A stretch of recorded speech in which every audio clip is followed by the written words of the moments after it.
নমস্কার বন্ধুরা, স্বপ্নের রান্নাঘরে আপনাদের সবাইকে স্বাগত জানিয়ে আজ আমি আবারও একটা নতুন রেসিপি শুরু করতে চলেছি। আজ আমি তৈরি করছি ফুলকপির নিরামিষ পকোড়া। এই নিরামিষ পকোড়াটা এতটাই টেস্টি আর এতটাই মুচমুচে, এটাকে বলে বোঝানো যাবে না।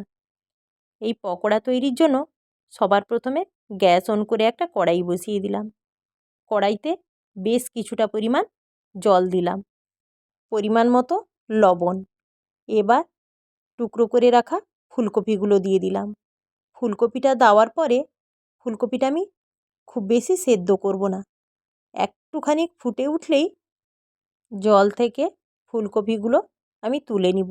তুলে নিয়ে একটা ছিদ্রযুক্ত পাত্রে রেখে খুব ভালো করে আমি আগে জলটা ঝরিয়ে নিব। ফুলকপিগুলো খুব ভালোভাবে জল ঝরিয়ে নিয়েছি। এবার একটা ব্যাটার তৈরি করব।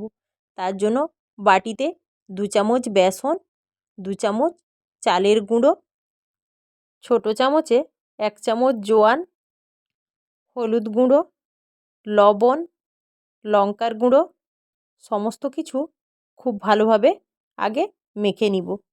সব কিছু মাখা হয়ে গেলে এবার দিলাম 1 চামচ আদা বাটা। এবার অল্প অল্প জল দিয়ে এই ব্যাটারটা খুব ভালোভাবে তৈরি করব। বেশ কিছুক্ষণ ধরে এইভাবে ফেটিয়ে নিয়েছি। ব্যাটারের ঘনত্বটা ঠিক এইভাবে হবে। এবার পকোড়াগুলো ভাজার পালা। তার জন্য গ্যাস অন করে আমি একটা কড়াই বসিয়ে দিলাম। কড়াইটা গরম হয়ে গেলে ভাজার জন্য বেশ অনেকটা পরিমাণ তেল দিতে হবে। পকোড়াটা ডুবো তেলেই ভাজবো। তেলটা বেশ ভালোভাবে গরম হয়ে গেছে। প্রথমে তেলটা গরম হয়ে যাওয়ার পরে আঁচটা আমি মিডিয়াম করে দিয়েছি।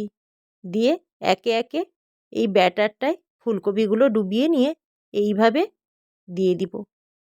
ফুলকপির এই পকোড়াটা এতটাই টেস্টি আর এতটাই মুচমুচে, একবার যদি বাড়িতে তৈরি না করা হয় তাহলে বোঝাই যাবে না যে এটা কতটাই সুন্দর। আর শীতকাল মানে ফুলকপি তো প্রচুর পরিমাণে। ফুলকপির কত রকম আইটেম আছে, সেটা সবটাই যেন তৈরি করতে ইচ্ছে করে। একে একে এইভাবে সাজিয়ে নিলাম। একটা পাশ খুব ভালোভাবে হয়ে গেছে। আমি আরেকটা পিঠ উল্টে দিব। এইভাবে নাড়াচাড়া করে নিয়ে বেশ কিছুক্ষণ ধরে আমি এটা ভেজে নিব। আঁচটা মিডিয়াম না থাকলে ফুলকপিগুলো চট করে পুড়ে যায় আর ভাজাটাও খুব ভালোভাবে হবে না। এইভাবে মিডিয়াম আঁচে পুরোটাই রান্না করতে হবে। দেখেই বোঝা যাচ্ছে পকোড়াটা তৈরি হয়ে গেছে। একে একে আমি এইভাবে তুলে নিলাম। আজকের এই ফুলকপির পকোড়াটা ছোট বড় সবারই প্রিয়। আর পকোড়া বললে জিভে যেন সবারই জল চলে আসে। আমি আবারও আর যে কয়েকটা ফুলকপি আছে এই একইভাবে তেলের মধ্যে দিয়ে এপিঠ ওপিঠ লাল লাল করে ভেজে তুলে নিব।